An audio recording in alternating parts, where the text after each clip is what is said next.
Bro, I love that you're all cleaned up, ready to go to LA, bro. Well, it's time for a Got the haircut tight anyway. fade. It's time for a haircut anyway. But you know how hard it is to get the beard the way you want it. That takes time. My hair grows a lot faster than my beard does for some reason. So it's I'm happy with where it's at right now currently. So What do you think the biggest difference is between I don't know, white people beard and black people beard? I don't know. Yours always looks like thick and curly, bro. Like mine, it doesn't grow right. Like I got this long shit here, but this side Mhm. doesn't grow like that. It's Just a my different shit's type of not hair. symmetrical at all. Well, I just have more coarse hair, more thick curly hair in Yeah, but general. it looks fuller. And it like keeps its shape. Well, that's because it's more coarse. You know what I mean? So like Yeah. it looks fuller, but my hair is actually probably shorter than yours is if you were to like mine doesn't grow as long, but it is just thicker and more coarse. You don't think you could get it this long, bro? Like what if you brushed it out? Now it would probably take time. Oh, okay. Now it would take a lot of time. Like the same way as the top of your head. Like, it would take me a long time to get my hair as long as yours is. Bro, I would love to see you with the With the dreads fade, again? the comb over, bro. You could do it, bro. I know you could. Ooh, come on, bro. I'd love that shit. Let's see real quick before we get into it. So lots of shit going on. We are headed to LA tomorrow. Yes, We're gonna we are. record a bunch of promos, trailers. We're gonna knock out as many episodes as we can at the Village Studios in LA. It's fucking Very gorgeous. excited. I'm excited to Very excited. introduce the whole team is flying out together. So, we're gonna try to get a couple episodes with the whole team in it. A book is coming out. It's actually being uploaded now to Amazon and other areas, and then Finally sent my coming bio soon. in. Yeah, exactly. Coming soon will be streettailsnetwork.com, where you can go to check all the podcast shows, episodes, buy the book and eventually books. And eventually there will be apparel on there. And also you can book for any of us, because it'll be the team of four of us, me, you, Mo, and Adam, for podcast guests, keynote speaking, whatever it is. All in one place, baby. It's exciting, bro. It's exciting. I'm gonna give you your flowers while we're sitting here talking about it. You are a man of many ideas, and I always have to give you credit when, as another fellow idea guy, it's always nice to see an idea come to fruition. So I know you're putting a lot of work behind the scenes in this. So Yes. I'm definitely very, very happy to be a part of it, and very proud of you for going after something. So Let's go, bro. I'll take it because I'm doing it with my friends. Mo and I were talking the other day, and she's like, man, I can't wait till I'm talking to you, and you're like, you're rich. And I'm like, what do you mean you're rich? I was like, if I come up, we all come up. Like, what are you talking about? There ain't no me. It's we. It's we. And that's how it should be. So it should be. I believe. I agree. I agree. If you're successful and everybody around you is not successful, I think you're doing something wrong. So I just can't do it, bro. I'm just not that guy. Yeah, I don't understand it. I don't get it. Yeah.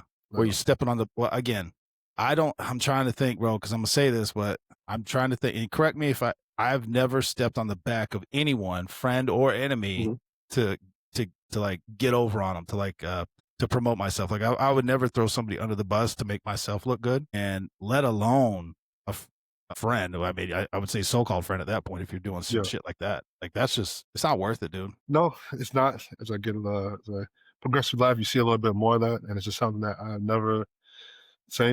never felt the need to stand on anyone else or the shoulders of anyone else to feel tall. So I feel as tall as I need to feel, standing on my own 2 feet, planted firmly on the ground. And I think that is the more I see people operate just in professionally and just in regular life, it's almost kind of like, it's very off-putting to me.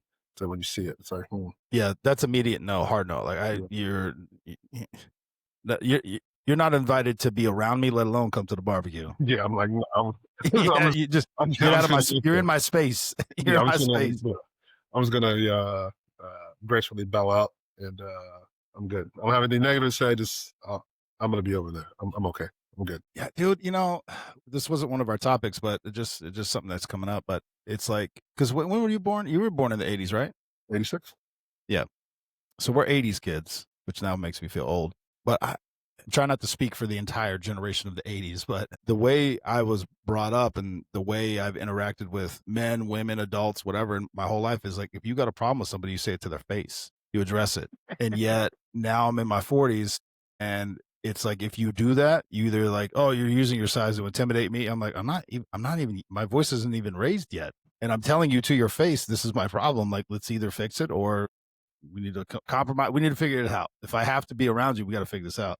And If that I has have just gone by. That has gone by. If I have to, That's the it's key. typically only in the workplace because if I don't have to be around you, then I Yep, got good. nothing to say. I'll just move on.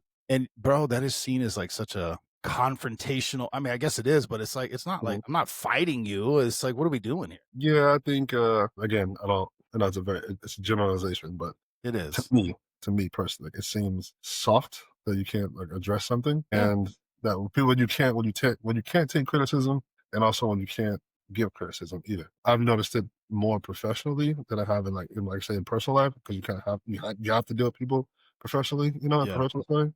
Uh, people are more inclined to say things about you behind your back as opposed to talking to you. And Yeah. then when you catch wind of it, now if I come to you and I'm like, "Hey, do you have a problem?" No. "Oh, Well, why would you say that? no, Yeah. yeah." I'm like, "All right, man. Okay. Yeah. All right." Yeah. They'll say no with all their teeth shown, bro. It's like, nah, bro. Exactly. Exactly. But now if I knock you out, I'm an asshole, right? Okay, cool. Now, and that's the thing. I've had it both ways. I've had people say, "Yo, man, this was fucked up," and most of the time, I'm like, "Oh my god, I didn't think of it. That I didn't even realize that wasn't my intention. Whatever." I could maybe a handful of times where I was like, "That's just what it is. Sorry, I don't like it." Very few, but Yeah. I find it like when I go to talk somebody to confront somebody else, and again, it respectfully, I don't know. It's either what you just said, like, "Oh, well, there's no problem." I'm like, "Nah, motherfucker, I No, know," this is or they try to gaslight me and say that I'm the one that's fucked up. I'm like, listen, all you. right, man. I'm trying to be nice. You're gonna make me be not nice. Exactly. You know what? You get hold it, dog. You got it. Again, it goes back to what I said before. I, I don't need this to feel tall. So it's okay, man. Yeah, You win. You got it. yeah. You did. You're the one. You're the one. You're the winner. All right, sorry, little bunny trail. Recruiting in sports, bro. Yeah, man. It is someone who comes from obviously an athletic Yeah, we both play college ball, so we have a right. little So some leg to stand on. you know, so this is I'm speaking from obviously a perspective that I support. Right. I think recruiting in sports should be a bigger focus, especially like in law enforcement. Two things. One, for people who haven't, This isn't where I thought you were going. yeah, Sorry. no. So I think that for people who have not experienced the toll it takes on your body, one, to compete in college athletics, right? Yep. And also complete your studies, you know, depending on what your major is, you know, handling both high stress level and also the need to be athletic, be physical, and also for the most part, be smart, be somewhat scholastically inclined, Yeah, because you still got to pass all your classes. speak well, articulate your thoughts, you know, write your ideas down, be clear and concise. Those kind of things I think are skills that honestly not only translate to the business world, but I think especially in law enforcement because you want that type of you want those kind of qualities, right? You don't want somebody that's just smart but can't bring it, you know, on the physical aspect of the job. And also Yep. vice versa. You don't want just the stereotypical dumb jock meathead guys who just want to kick down doors but can't write good reports and can't talk to people, don't know how to interview, can't get on the fucking stand and Mhm. speak eloquently. So I think recruiting in sports should be a bigger focus. When I was recruiting, so that's something that I always wanted to expand on, is because you do have you're looking at people who are already exhibiting those traits that you would like to see, and generally speaking, those are the kind of overall people that you want, to kind of do this job. Yeah, teamwork too, because Yeah. that was one of the things I missed when I left college ball, and Mm, I was in finance, and I was doing all that stuff. I was making a lot of money, but I felt alone, yeah. and it's hard to explain because it's like I'm a man, I could do shit on my own, yes, but I don't know, it's more fun, it's more exciting, it's more fulfilling when you could do it with a team, I guess. Yeah.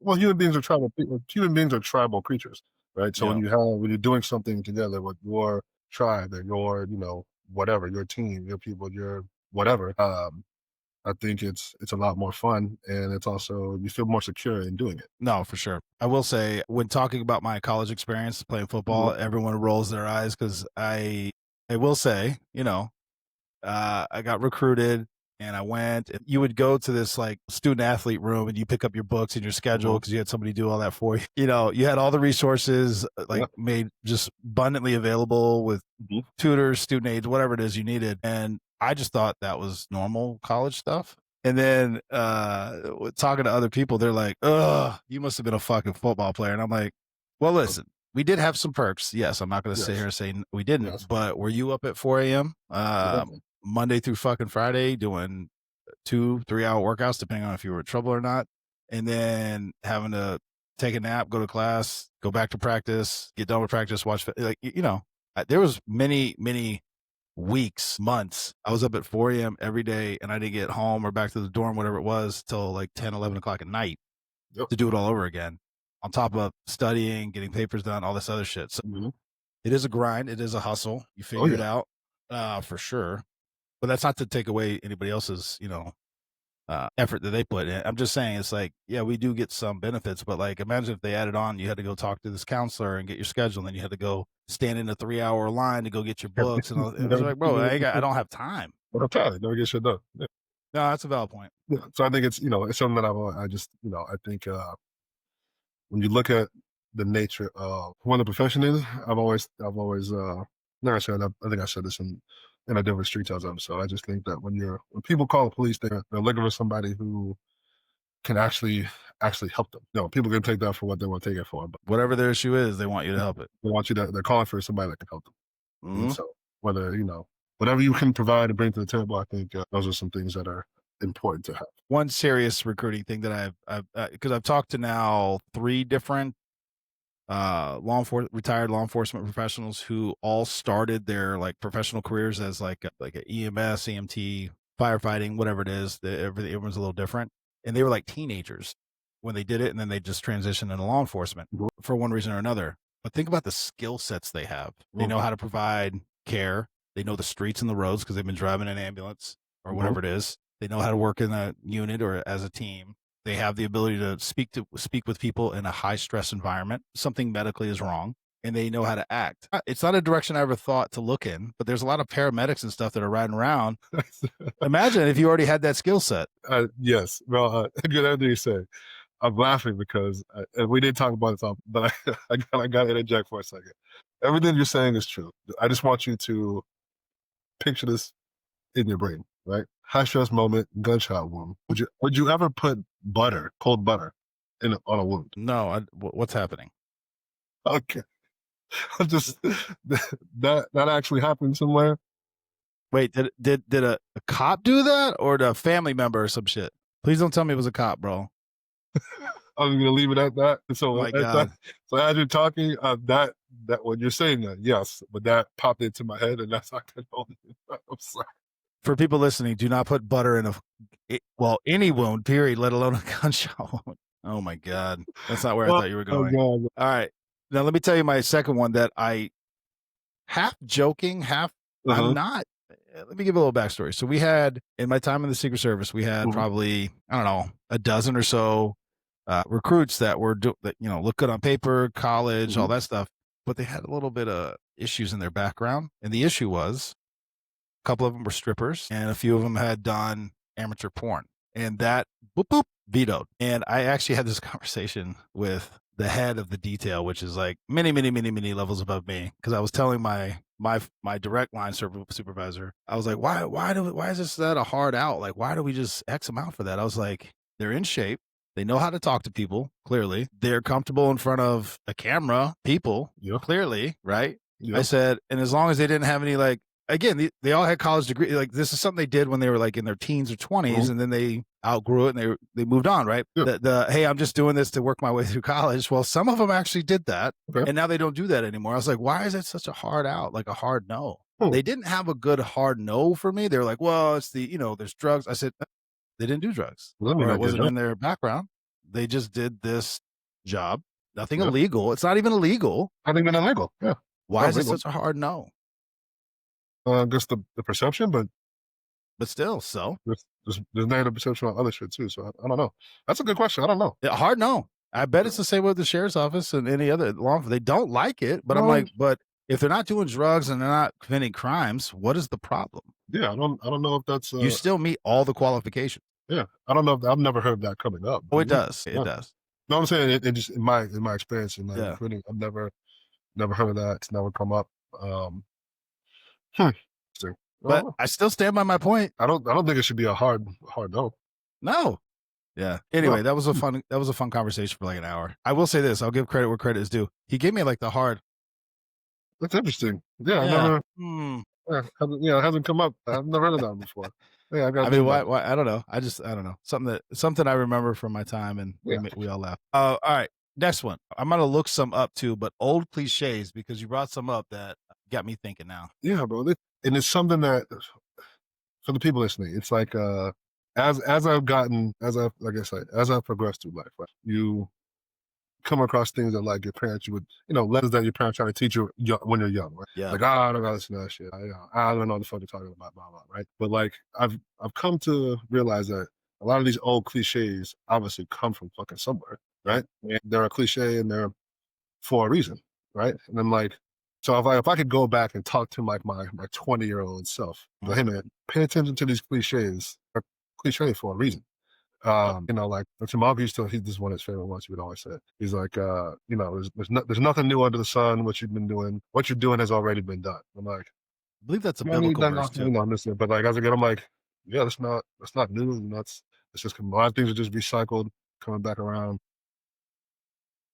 Well, it's not a historical thing, but even talking with Frank, Mhm, Mo's husband, here you and I are when we created the working with probation and all that other mhm, stuff to target, high level reoffenders. I mean, I wrote a thesis on it. I did all this stuff, formed it. Nobody in the sheriff's office, mhm. they acted like it was just the new hot thing. And Frank was like, "Oh yeah, I think we did that like 20 years ago." I was like, "Damn it!" But nobody had any clue about what I was saying. I was like, "This is a good idea. Why aren't we doing it?" And like, So, no, I mean, man, that's just a, you know, applicable one. yeah, but and it's and I guess some of them, a lot of these cliches are just so cliche. I can't even like just think of them. There's so many, can't really think of Well, them all. hold on. I got some because I looked them up, What and you got? some stand out. And this is more funny for cops. Better safe than sorry. That's CYA. Yeah, Yeah, yep, that's a good one. The grass is always greener on the other side. It always looks greener, but sometimes you okay, get there, you're like, motherfucker, this ain't great. yep, Ignorance is bliss, yeah, bro. I know there's a lot of things I wish I didn't know. You can't judge a book by its cover. Let's see. Actions speak louder than words. Facts all day. That's probably the most that's a big one. like just you learn that, bro. When someone's telling you all the nice things, all their teeth hanging out of their mouth, Mm, smiling at you, like, mm, mm. show me, bro. It's an uphill battle. Yeah, right. Right? So like, man, these things are just golly, man. Easy come, easy go. You can They apply come that easy. to relationships, Out of outcomes. out of uh out of sight, out of mind. Oh yeah, yeah. Mhm. That's why everybody wants you back into the fucking office because they're like, oh, if I can't see you, Mind over let's matter. see. They don't mind. That don't matter. Yep. Bro, this one's kind of applies to a lot of things. Early bird catches the worm. Now, for me, means a couple different things. But what I've learned is if I can, so I've been getting up at like 4 or 5 o'clock in the morning, and I go get my workout in. And there's days where I can get my workout in, laundry done, house clean, shit, sometimes even groceries before I even go to work, dude. So then No when doubt. I'm done with work, it's a wrap. And sometimes I meal prep or whatever, but I'm not saying that it's easy and I'm not saying I love it all the time, but I like it when I get off work and I'm like, oh, I don't have to do all this other shit at 5 o'clock Mhm. in the morning or 5 o'clock at night where it's busy everywhere. It doesn't matter where you live. It's an Yep. awful place to be. So for me, that's kind of what it means. Let's see here. That's a little too much. Is what it is. I mean, Yep. I think I've said that a million times, but Ball up top. Is one of my that's one of my favorite ones lately, bro. That's like I heard a guy was talking about it. I was like, it's again some shit. yeah, He's like my true athletes that ever play sports know exactly what I mean when I say ball up top. Right. yeah. He's like, so no matter what the situation, whether I'm winning or I'm losing, every day's a new day, ball up top, got one out, play, run it again. Ooh, bro, look at this one. It's better to light a candle than try to cure the darkness. Ooh. That's more of a deep one. I don't even know if that's a cliche. It's in there though. Yeah. All right, hold on. We're gonna spend like 2 more minutes on this. Oh my god, bro, there's so many. So many, man. Oh my god, they have them alphabetized. Okay. All right, I'll leave with that. No, there's so Champagne taste on a beer budget. Is that I don't think these are cliches. I don't know what these are. Shit, bro. All right, we're done with that. There's a lot, bro. I didn't realize there's so there's many. so many, bro. But every time I pop up, I'm like, Yeah. yeah, that's a good. I'm like, yeah, yeah, Hey, truth to it. hey, let's give shout out to our boy Stoll. Hey, Uh, hey, hey, just do your job. Don't do less. Don't do more. Just do your job. You'll be a fucking rock star. Actually, he would be like fucking rock star. I can't do his fucking accent. I can't do it. that's probably my second. That's my second favorite Stone Cold. Oh, Good day, Stone, but my favorite one, and all the people that were in the room that day will remember this the way he said it. He's like, "Hey, everybody take a look around. Everybody won't be here. You know, that's what he's like. Everybody ain't gonna make it, but I'll be here. Well, bro, it wasn't just a saying, but when he looked at, we'll leave his name out, but when he looked at me, Yeah. he goes, "You should not be on the road." I was like, "God damn, Yeah. bro, Dang. woo!" He was right. Looked him right in his, he looked him right in his face and said, "You Yeah. shouldn't be here. You're He's right. dangerous." I was like, "Oh God, Oh, Gunny Sergeant, bro. He's the man, bro." love still, you know. Bro, he listens to our Yeah. Shout out Leo. Yes. hey. Well, I reached out. I said, "Yo, I got to get you on." He's like, "Nah, I'll leave that to you young guys." Yeah. Nah, I'm good. I don't want to do that. Again, me, my one on the top there. I do have to give a shout out to one of our mentors who I think I talked to you about this. Gave me a phone call a couple weeks ago, and Yeah. definitely has some uplifting words. And he's very very proud of both of us, and Come on, bro. which it makes me made me feel good, and also made me feel like it's one of those things where you get that affirmation from somebody that you look up to and kind of value their opinion and what they're saying.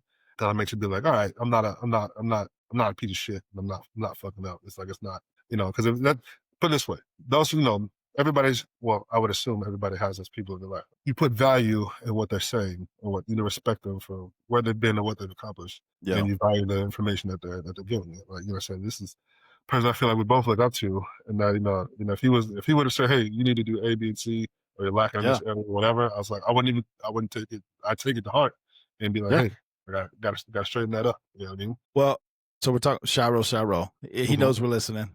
Yeah. And we've talked about him before on the show, and we're gonna have him on the show at some point. But see, he's another one that so every time, so I'm confident in my investigative abilities, my concept of law enforcement. Like I feel like I got it. But every now and again, you meet people. He's one of them. You're like, I don't know shit. Yeah. Because he's probably forgotten more than I know and will ever know. There's a few other Batman, Big Blair. Yep. There's just people you meet that you're like, God damn, man.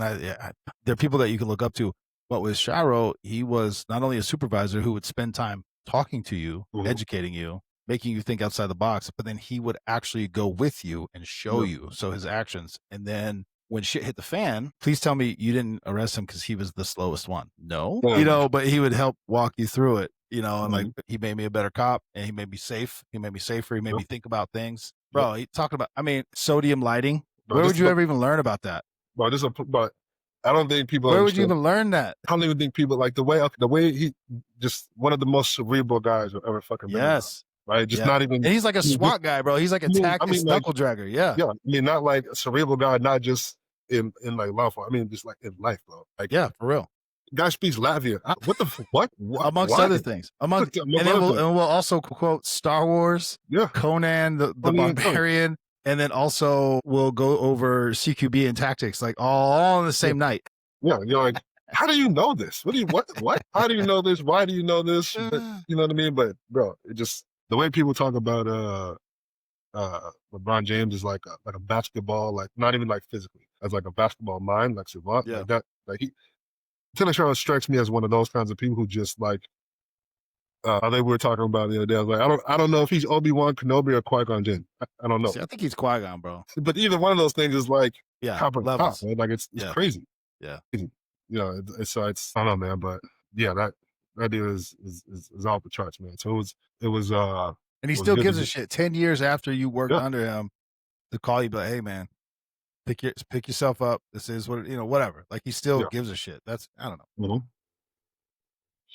Yeah, not every supervisor can be like that, but if they all were, it'd be a better place. Yeah. It's like again, it's like as a man of my age, like it's one of those types of men you look to be like, hey, like that's the type of person that I aspire to be at those levels of my not just my career, of my life. You know what I mean? Be like, hey, I want to be I want to be held in the same regard as that guy in life. You know what I mean? So I think that's And you learn body language, remember? Because he always wore those circle glasses, bro. Yeah. But then when he would go to take them off, he'd be like, oh shit, we about to do something. We about to get into it. He's doing the thing. Bro. Yeah, he's gonna do it. He's gonna do it. Yeah, he'd put him in his pocket. He'd be like, all right, this is what's happening. I'm like, oh, what are you doing it? Bro, I remember. I was dealing with a rock trade, and it was like a 60-year-old man who was, let a drug dealer hold his car for some crack rock or whatever, and then called his 80-year-old dad to pick up. I don't know, bro. I was so disgusted. I think I just verbally assaulted him and told him to get the fuck out of my face. And he was like, he walked down the street and he called back and cried on. And then Shiro shows up and he goes, I don't think Deputy Martin likes me. And Shiro goes, hey, Mark, can you come here? And I drove out and I was like, this mother. He goes, no, hold on. Who did you give your? Go get his car. He saw the other side, the other angle. Yeah. Listen, I'm learning. Yeah, well, like you said, it's one of those kinds of people you get around. You're like, he knows so much that it makes me feel like I don't know anything. Yeah. You're like, man, bro. Hey, can I get someone that speaks Latvian? 3 Sierra 1. I'm in, bro. What? What? You speak Latvian? Yeah. Okay. I took a few semesters in college. Yeah, it's all right. I got it. What? And did the whole thing. Fuck, I love that guy. All right. Moving with a sense of urgency, but in life. Yeah, man. And it's crazy, bro. I think so. It's weird, right? The time again. Here's another cliche: time is relative, right? And I've really started to believe that because there's instances where like things that I've gone through just in life, like dating, all kind of shit. Some things that seem like a lifetime ago. You know what I mean? Like just in like a completely different life that I lived and just off from the thing, right? But then there's times when like, again, like I said, when I'm my younger self, and I guess that's the issue when you're young, right? You feel like you have all the time in the world, right? And again, no man knows the hour or the day of his end and his demise, right? But I think I'm trying to pinpoint pretty like the year, but it was when I think it was when the arthritis in my knee really started to kind of like really start to flare up and like show itself. When I had to like really like make a decision, like, hey, do you want to run 3 miles or you want to walk 3 days in a row?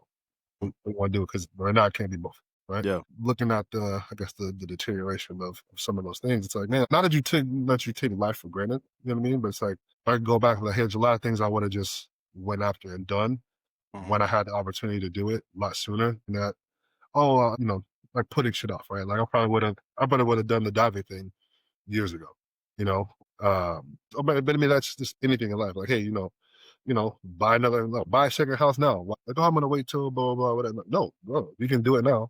Do it now. Like, are you still mad about buying that condo, bro? You should have bought it. Yeah, man. That's that was gonna eat me up. Wow. Yeah. I resent myself a little bit for not doing that. But I was like, bro, you should do it. Yeah, again. So that's the main one of the main reasons why. Like, again, and I guess it's like, if you have the opportunity to do it, you should do it because you never really know what's coming next. We had let's say a buddy of mine. This probably happened maybe 3 weeks ago. He went to get one of those life body scans. Right? They got just I think like a apartment. It's like $400. Yeah. It's a life body. I think his fiance talked him into it. He was like, oh, you should do this. We should get this thing done. It's whatever. Bro, he goes and does that thing. I think the thing only takes like 5-10 minutes. But at the end of the day, like, hey, you need to go to the doctor like now. We see something in here like that's not good. You should go like, if not now, like tomorrow morning, like as soon as possible.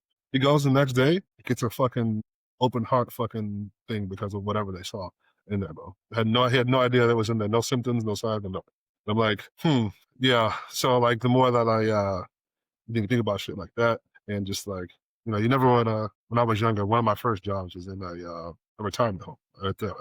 Some people know this. I was a waiter in a retirement home, and one thing I do enjoy about that time period was talking to older people. They call it retirement home, right? But I mean, like in their 60s, 70s, 80s, who like you would think they lived in a different time, right? Because it's 80 years ago, but that's really not that much time. But one of the running themes was they all had things that they wish that they could either do again, or they regret not taking the opportunity to do things in their life. And I'm like, man, this shit. I'm like, what would be worse, the pain of regret or the pain of trying and fucking and failing? Yeah, I don't know, but so I struggle with that concept because to your point, to some extent, some things you need experience and you need to grow. Like I didn't get into law enforcement until I was 28, and there's guys that are coming in that are like 21, 22, whatever.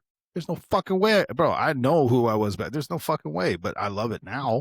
But then also like things like podcasting and writing a book and stuff like that. Like it's from experience that I was able to put stuff in there, right? And I'm older now, so I will Mhm. say I wish I would have. It's like I wish I could have done this when I was younger because, dude, I work all day, come Mhm. home, quick change, podcast, edit. It's a lot, dude. And then I got the book and the website, I got all this stuff going on. I'm an old man, bro. I'm tired. Yeah. I need sleep, dude. And this Mhm. and dealing with life and all the other stuff. But it's like going for it, right? I'm at a Yeah. point now where I have time to go for it, so I'm going for it. But it's also like if I would have done this 10 years ago, I don't know that it would have been the same or I would have felt the same, right? Yeah. I don't know. Yeah, I think I look at it, and I get what you're saying. I think it's like, I'm not looking at it like if God or the universe or whatever you believe in, in that sense, right? Put something in your mind Mhm. and on your heart and on your spirit, you should fucking do it. And Oh, for sure. I believe you should do it. You should take advantage of it and do it, because if you're like, oh, wait for the right time, there is no right time. I was like, there's no right time. Just fucking go. Just go. You know what Yeah. I mean? And I think that is more of the theme of, I guess, of what I'm speaking of. It's like when you feel compelled to do something, you should move, as opposed to just like, people waste a lot of time. There's a lot of time wasted. Um, and let's see, what's the term? Another cliche term. Paralysis by analysis. Yeah. Right? And people are Yeah. just like, oh, contemplating. I was like, oh, if it's on your fucking heart, just go, do it. Like, in Yeah. some cases, you're only going to get experience by trying, by doing, by going. Right? So it's like, Yeah. like, oh man, how do currently in my one spot, like, how do you get good at writing crashes? Like, fucking writing crashes. A lot of them. How do you get good at shooting? By fucking shooting. A How do you lot. get good at this? By fucking doing it. Yeah. Just I was talking with Adam and Vic on Street Tales, and we were talking about that, and we started talking about Delta, and everyone just like they just see them and they're like, oh, they're so good, they're experts. But when you talk to a Delta guy, it's like what people don't understand is we shot, and I might be exaggerating a little bit, but he goes, we would shoot 10,000 rounds a week, every week in, week out for years. yeah. You know how exhausting that is, and monotonous and mind numbing. Mm-hmm. But that's how you get good. That's how you get good. Yeah. And I think, on that note, I think we've gotten into a place, I think, as a society, where, because everything is at our fingertips phone wise, and Yeah. everybody's like, watch me while I do this, watch me while I do this, that it takes away like the awe and the greatness and uh I think it takes away from shit a little bit, because you get to see it all the time. Like, for example, like, we're talking about, like, I think, to get on sports, right? I think one of the biggest things, that differences you have between Michael Jordan and LeBron James, they're both great. I was like, but one of the biggest differences is you've got to watch LeBron James every day, every fucking day, on social media, to blah blah blah, every fucking day since he was in high school. Every fucking day. It's almost about, you take it for granted about how good he is. When it's like, when Jordan's like, you only saw him when he was on TV. Yeah. There So, was like, no social media. there Yeah. was no social media. You didn't see him outside of that. So some people never saw him play. They only saw highlights. Bro, when I was, I think, like 9 or 10, but there was a point where I thought Michael Jordan never missed a shot. Because all the I highlights. honestly believe that as a kid. I was like, I've never seen this guy miss a fucking shot. Yeah, yeah. And the first time I actually saw it, I was like, is this breaking news? I just watched him miss a shot. Has this ever happened before? That's good. That's a good point, bro. You know what I mean? So it's like, people, and I think it's and this goes into, like I said, one of the other things we didn't get to last time was like, on this thing of like, social fitness, where Mhm. it's like, get ready with me, watch me do this, watch me do this. It's almost like, are you doing this? Put it this way, I watch these videos sometimes, and I ask myself, as somebody who has like I don't even call it a fucking platform, right? But I have a separate, Instagram thing where all I do is like work out positivity and motivational posts, yeah, whatever, right? But it's like, I wonder when some people put out certain content, it's like, are you doing this because it's what you enjoy doing, and you just so happen to be like catching it on video from time to time, right? Or are you doing it so that people will look at you, right? In the sense of like, some of the shit kind of seems disingenuous, because it's like, mm, are, are you, like, what am I looking at? It's like, okay, doing, pull us with your shirt off. Okay, cool. Or like, some of the ladies with, the super, super small shorts, and I was like what exactly am I looking at? It seems to kind of just be like same shit, like these run clubs. Like, I think we talked about offline, it's like run clubs, right? It's like, is it a run club or just like a social club? Because like, Yeah. it looks like a social club. Like, they have one here locally, it's like, it's a run club for people who don't run. I'm like, So it's a Mm, social thing. I was like, because it yeah. was like if you ever been in like a structured fitness setting, we've done it in college, right? It's like, hey, you need to get with somebody on your level to go through this workout with, because we're not gonna be taking the fucking weights on and off and yada yada yada. We're not doing that, right? It's like you're not gonna see the wide receivers working out with the O-line. It's just not. It's a completely different, whatever. So Yeah. it's like if you want somebody to be on your level, and the same thing with again some of these run clubs. Like, hey, if you're a 4-minute mile fucking pace guy, I'm not running with you. I'm not really like you're not running with the 10-minute mile pace. Like Nah. they're gonna whatever, right? So like Yeah. a lot of the stuff seems in nature. But obviously, you have some of the ones like the Sam Solex guy who's doing this shit, and he's documenting what he's doing. He's gonna be doing that anyway. Like he's just documenting the shit that he likes to do, as opposed to like people who are like doing it so that you will look at them. Like he's gonna be doing that anyway, whether he was on YouTube or not, he'd be Yeah. doing that. You know what I Yeah. mean? So it's yeah. So like I said, some of all that shit kind of just ties together, in my opinion. Yeah. Well, it might not be the same topic, but could we talk about the fact that now the gym I go to, which is it's a good gym, but it's a meathead gym, Mhm. that's why I go there. I like it. Everyone has their hoodies on with their headphones on. There's nobody talking. Leave me alone. I'm working out. That's the gym, and Mhm. that's why I like it. But I will say, what annoys the shit out of me is the amount of goddamn cameras and phones and tripods, and I'm just like, dude, because you're getting me in your fucking bullshit. I don't want to be in it. Leave me alone. Leave me alone. And I will say, for the most part, the dude. Well, there's a couple that taking their shirts off and all this other bullshit. The dudes that are doing it, it's like they're just. I don't know, man. It's more like Sam Sulek kind of, where they're just. This is Mhm. what I mean. They're just working out. There's no flexing or posing, or I don't know. It's just it feels different. But the Mhm. females, coming in with their white skimpy outfits where you can see their fucking private parts like imprint on the thing, and I'm just like, and then they're stretching like with the camera where their ass and their vagina is all hanging into the camera. I'm just like, Why are you looking at me? Excuse me? dude, What? it was so bad one time. I've been riding the bike a lot for my knee. Mhm.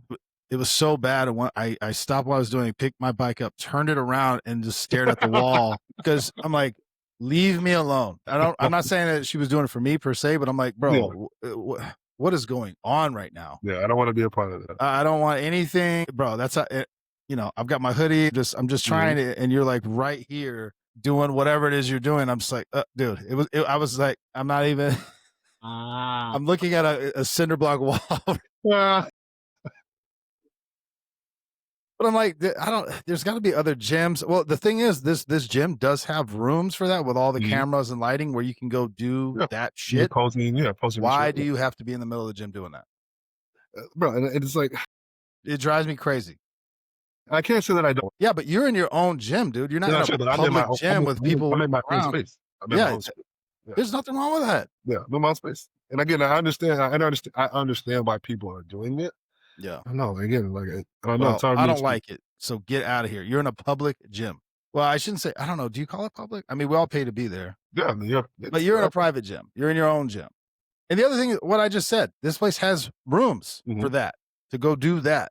So But go not do to it not to there. document your workout though. They're not working out. They're not working out. So is it the They're not recording themselves bench pressing and squatting. I'm They're gonna say okay. doing other things that I'm like, that's not a workout. I'm not even 100% sure what you're stretching right now. Yeah, follow me on a stretch. Like what? Listen, I've done yoga. I love yoga. Everyone knows the baby pose. You lay on your back, you pull your knees to your chest. Got it. Mhm. I have never once done that in the middle of a gym floor. Oh, maybe their back hurts. Bro, get out of here. They're trying to loosen it up. Oh, what do you mean? Get out of here. Get out of here with that.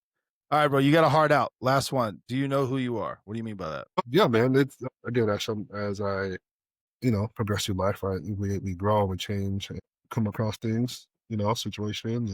And I remember one of the first times I started going back to therapy. It's one of the first questions my therapist asked me. It's like, "Who are you?" I'm like, "Oh." She's like, "Let me stop you." She's like, "Don't tell me what you do. Like, don't tell me, I'm a student athlete and blah blah blah and all this." I was like, "Don't tell me any of those things. That's not what I'm asking. Like, who are you?" And it took me a really long time to even try to grasp the concept of the question. So as I actually was talking to Mitchell, I mentioned this to him. I was like, at this stage of my life, I realized that I would be in the sense of like doing the job, right? There's people who the things that they do make them who they are. And there's people who happen to just like I am who I am. I just happen to do these other things, right? Yeah. Like I would be who I am whether I was a cop, whether I was a firefighter or a fucking pilot or whatever. I would still be who I am. And I think a lot of people, but at this stage of my life, it takes me knowing who I am deeply, just as a person, right? As a human being, the things that I like, where I view the world, that kind of thing. And being not only that, but also being comfortable in my own skin and being comfortable with myself and who I am, um, is peaceful. And I think it's freedom. And I think, and I hear a lot of people speak and I watch them, what they do and, listen to things that they say. And I think there's a lot of people who don't like themselves. And when you like yourself and know who you are, it makes them uncomfortable. And it's like you can just tell, like, uh, again, I've run into it a few times, probably more so professionally. Not even like in a kiss my ass kind of way, right? Mhm. But like it's like, oh, it's like you're not doing what I want you to do, like a supervisor or whatever. It's like, okay, do I So have to? Like so, like for example, like people would, and I think we did this. We probably did this too once we're younger, and also fresh in our career. Like, oh, the major's coming in. Okay, no need to get all freaked out or do whatever. We're all grown adults in here. Yeah, I don't, I know that, but it's interesting. It's if I'm looking at my younger self as opposed to who I, opposed to me now. I kind of always knew who I was, but I think it's the feeling comfortable in your skin and just being satisfied with who you are as a person. I think I said it takes time. There's a lot of outside influences just from society and and all kinds of shit. Like if you're not doing this, then you're not doing it right or you're not going about life right or whatever. But like I said, more so recently, I've come to be like, you know what, this is who I am. This is what I like to do. This is me while I'm doing whatever, and I'm good with that. I'm fine with that. It is what it is. As forget the movie No Regrets. I have no regrets about a lot of things. there you And, go, bro. I am who I am. I think what it is. Well said. I got nothing I to like add to mine that. being gold teeth. Okay. So I was what? gonna say you should have told your therapist, I'm BJ Rose. What's up? Exactly. What's up? That's who I am. Well said, brother. All right, man. Well, I'll see you Yeah, tomorrow man. night. Be in All LA, right. baby. All right, brother. I'll see you.